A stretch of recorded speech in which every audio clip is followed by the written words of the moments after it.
नमस्कार, आप सभी का बहुत स्वागत है मुद्दे की बात में। मैं हूं आपके साथ ज्योति यादव। तो आज मुद्दे की बात में करेंगे पश्चिम बंगाल के बारे में। जो पश्चिम बंगाल में लगातार जैसे ही चुनावी माहौल आता है वैसे ही वहां पर हिंसा की खबरें भी सामने आने लग जाती हैं। दरअसल पश्चिम बंगाल में पंचायत चुनाव से पहले फिर हिंसा की खबरें आने लगी हैं। चुनाव में अभी करीब 25 दिन बाकी है। नामांकन प्रक्रिया शुरू होते ही हिंसा होने लगी। वहीं पूर्वी मेदिनीपुर, आसनसोल समेत कई जगहों पर राजनीतिक कार्यकर्ताओं पर हमले हुए और वहां पर मौतें भी हुई हैं। हालात ये हो गए हैं कि चुनाव आयोग ने सभी नामांकन केंद्रों के 1 किलोमीटर के दायरे में धारा 144 लागू का फैसला कर दिया है। वहीं राष्ट्रीय मानवाधिकार आयोग को चिट्ठी लिखनी पड़ी कि राज्य सरकार हिंसा रोकने के लिए जरूरी कदम उठाए। राज्य में पंचायत चुनाव के लिए 8 जुलाई को वोटिंग होगी। वहीं 11 जुलाई को नतीजे आएंगे। चुनाव के समय हिंसा दूसरे राज्यों में भी होते हैं, लेकिन अनिवार्य रूप से पश्चिम बंगाल अलग है। पंचायत चुनाव हो या फिर विधानसभा से लेकर लोकसभा, सुबह में चुनाव के आसपास हिंसा की घटनाएं आती रहती हैं और खबरें भी वहां पर हमारे सामने आती रहती हैं, जैसे ये चुनावी प्रक्रिया का कोई जरूरी हिस्सा हो।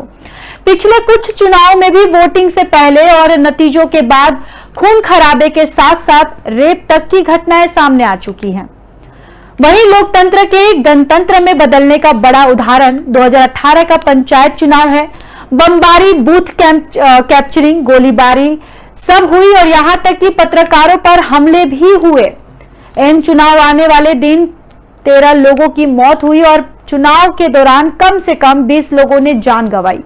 वहीं चुनाव में ममता बनर्जी की पार्टी टीएमसी 34% सीटों पर निर्विरोध जीत गई थी और लेकिन राज्य में बैलेट और बुलेट का इतिहास काफी पुराना और डरावना है। चाहे वो कांग्रेस का समय हो या फिर 34 साल चला वाम शासन, हिंसा कभी नहीं रुकी है। अब आइए आपको बताते हैं कि हिंसा का इतिहास। बंगाल के किसी भी राजनीतिक एक्सपर्ट से जब आप बात करेंगे तो वो एक लाइन जरूर आपको बताएंगे, यही कि बंगाल में राजनीतिक हिंसा यहाँ के इतिहास और संस्कृति का हिस्सा रहा। ये वही बंगाल है जिसे शाहजहां के बेटे और 17वीं शताब्दी में बंगाल के गवर्नर रहे मिर्जा शाह शुजा ने शांति प्रिय बताया था। वहीं शांति प्रिय बताने के एक सदी के भीतर 1770 में बंगाल में अकाल पड़ा, मौतें हुई और खूब हिंसा भी हुई। एक सदी बाद 1870 और 1880 के बीच कुछ ऐसा भी हुआ कि अकाल, मौतें और हिंसा। बंकिम चंद्र चट्टोपाध्याय ने भी अपने उपन्यास आनंद मठ में इसका जिक्र किया है कि किस तरह अकाल के कारण बंगाल में हिंसा भड़की। आजादी से पहले भी 1943 में ऐसा हुआ। अकाल में लाखों लोगों की मौतें हुई। फिर 3 साल बाद 1946 में भीषण दंगे हुए। मुस्लिम लीग ने पाकिस्तान की मांग को लेकर डायरेक्टर एक्शन का आह्वान किया था। कलकत्ता की सड़कों पर हजारों लोग मारे गए और आज भी इस किताबों में द ग्रेट कलकत्ता क्लिंग के नाम से पढ़ते हैं।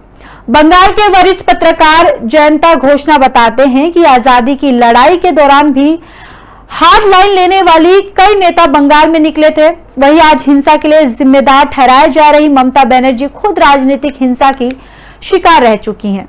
दरअसल तब ममता कांग्रेस में थी। 1989 का लोकसभा चुनाव सीपीएम की मालिनी भट्टाचार्य से हार चुकी थी, लेकिन राज्य में सीपीएम सरकार के विरोध में आवाज उठाती रही। 16 अगस्त 1990 को कांग्रेस ने सरकारी बसों के बड़े किराए के खिलाफ हड़ताल बुलाई थी और ममता जब पार्टी कार्यकर्ताओं के साथ कलकत्ता के हजार इलाके में पहुंची तो सीपीएम के लोगों ने उन्हें घेर लिया और हमला शुरू कर दिया। ममता कई दिनों तक अस्पताल में भर्ती रही और कई साल बाद 2011 में लालू आलम ने ममता बनर्जी से माफी मांगी। उसने कहा था कि सीपीएम ने जबरदस्ती उससे हमला करवाया था। 2019 में उसे इस केस में बरी भी कर दिया गया और इसी तरह 21 जुलाई 1993 में ममता बनर्जी की अगुवाई में यूथ कांग्रेस का एक और प्रदर्शन हुआ। कांग्रेस राज्य में फोटो वोटर आईडी की मांग कर रही थी। सीपीएम ने 1991 का चुनाव भारी बहुमत से जीता था। कांग्रेस ने इस जीत को फ्रॉड बताया और वोटर आईडी को फोटो की मांग करने लगी और कलकत्ता की मशहूर राइटर्स बिल्डिंग के सामने प्रदर्शन हुआ। पुलिस ने भीड़ पर फायरिंग कर दी। वहीं 13 कांग्रेस कार्यकर्ता मारे गए और इस घटना के बाद ममता बनर्जी खूब सहानुभूति मिली।